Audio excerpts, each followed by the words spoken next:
안녕하세요. 세상을 이롭게 하는 일에 관심 많은 승무원쌤 김용숙입니다.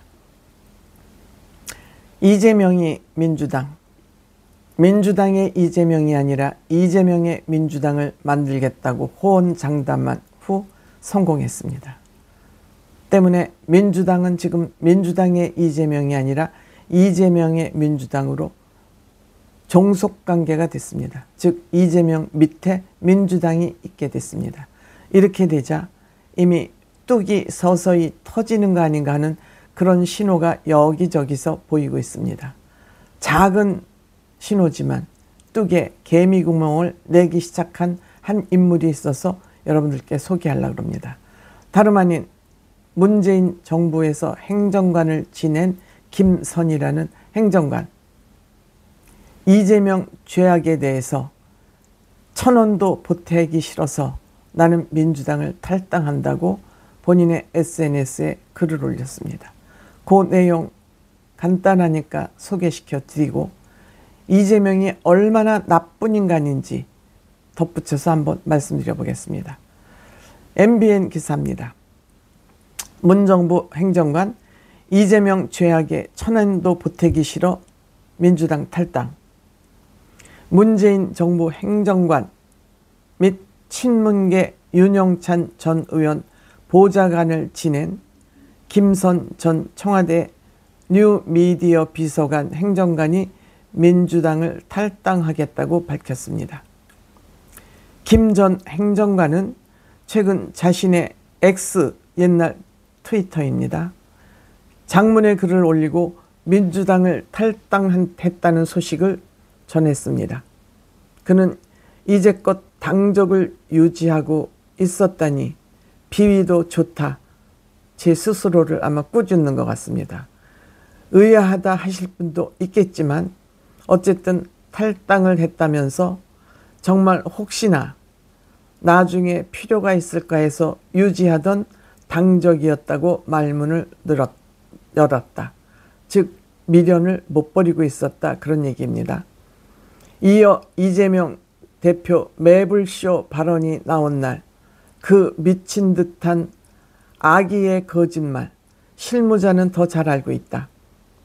거기서 한 소리가 얼마나 충격적인 것인지를 이 얘기는 뭐냐면 반명과 검찰이 짜고 저를 불체포 특권을 국회에서 가결시켰다는 그 얘기입니다. 충격적인지를 머리에 불이 나는 듯 했다. 밤을 꼬박 샜다가 다음날 오전에 온라인으로 탈당했다고 설명했습니다. 여기서 매불쇼 발언은 이 대표가 이달 초 유튜브 매불쇼에 출연해서 2023년 9월 자신에 대한 체포 동의안 가결 당시 검찰과 비명이 짜고 한 짓이라고 발언하는 것을 의미합니다. 제가 좀 전에 말씀드린 그 내용입니다.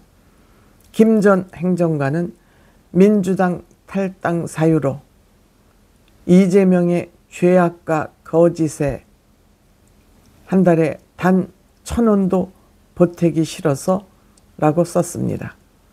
김 행정관은 청와대에서 대통령 비서로 일하는 영광도 누렸지만 거기까지였다. 지금도 좋은 후배와 친자매 같은 친구들이 민주당에 다 남아있지만 이제는 어쩔 수 없다면서 차라리 1000원으로 젤리 사먹는 게 나을 듯하다. 민주당 진짜 안녕 빠이빠이라고 글을 남겼다. 이 행정관이 작은 한 여성의 몸짓으로 비춰지지만 이것은 또 다른 사람들에게 영향을 줄 수 있는 그런 내용이어서 굉장히 눈길이 가는 그런 기사였습니다. 지금 이재명 재판을 받고 있으면서도 재판을 끌기 위해서 회피하기 위해서 온갖 몸부림을 다치고 있습니다. 지금 이재명은 5개 재판을 받고 있습니다. 사건은 무려 12개입니다. 이렇게 많은 재판을 받으면서 재판을 길게 늘어뜨리거나 재판을 회피하거나 이런 일은 이재명에게는 일상사가 되어 있습니다. 얼마나 나쁜 악행을 저지르고 있는지 이것만 봐도 우리는 쉽게 알 수 있습니다. 구체적으로 이재명은 지금 대북 불법 송금으로 인해서 그 재판 또한 굉장히 위험한 재판을 지금 받고 있습니다. 재판을 늘리기 위해서 재판부 기피 신청을 냈습니다. 이 기피 신청이 각하됐습니다. 이유 없다.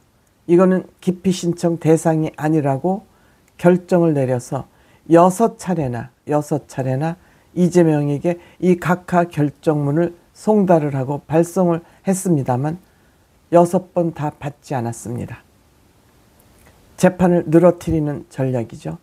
이 각하 결정이 송달이 돼서 본인이 항고를 하지 않을 경우 그것이 이제 각하된 것이 결정이 나는데 이것이 결정이 나지 않고 있기 때문에 지금 3개월째 이 재판이 미뤄지고 있는 것입니다.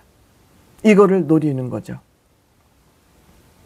어떻게 하든지 기를 쓰고 재판을 받지 않고 기간을 연장해서 대통령이 돼서 이런 것을 다 뭉개겠다는 그런 전략을 쓰고 있는 것입니다. 법원에서 기각한 이유도 같은 재판부가 돼서 1심하고 같은 재판부가 돼서 기피 신청을 낸다고 그랬는데 재판부에는 이미 인사이동으로 법원이 다 바뀌었다. 그래서 결국 집으로 송달을 하다 안 돼서 패문부재 날짜까지 다 언제 보냈다는 그것이 다 기사로 나와 있습니다. 2월 14일, 2월 17일, 2월 18일, 2월 28일, 3월 6일까지 패문부재로 문을 열어주지 않아서 결국 이제 변호사를 통해서 항고장을 전달을 했다고 합니다. 7일 만에 항고하지 않으면 이제 재판이 열릴 수 있는 거죠. 또 이것뿐만이 아니잖아요. 선거법 고등법원에서도 재판을 연기하기 위해서 패문부재로 송달장을 받지 않아서 결국 국회의원실로 집행관이 직접 들고 간 일도 있습니다. 지금까지 재판 연장을 위한 갖가지 방법을 다 썼지만 이제 더 이상 쓸 방법이 없어졌습니다. 또 헌법재판관에 혹시나 하고 기대를 했습니다.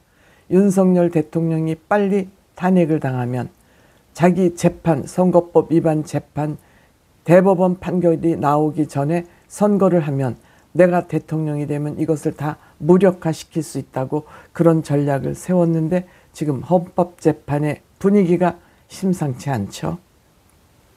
이렇게 되자 벌써 뚝에 개미구멍이 나기 시작한 겁니다. 이 개미구멍은 이제 쥐구멍이 될 것입니다. 윤석열 대통령 탄핵 심판이 늦어지고 이재명의 법원 선거법 위반 결정이 26일 날 나오면 이거는 뭐 틀림없이 유죄니까 나오면 이 뚝은 이제 통째로 무너질지 모릅니다. 이재명이가 빨리 정치판에서 아웃되는 그날이 대한민국 정치 발전이고 국민이 편안해지는 날이 아닐까 저는 그렇게 생각합니다.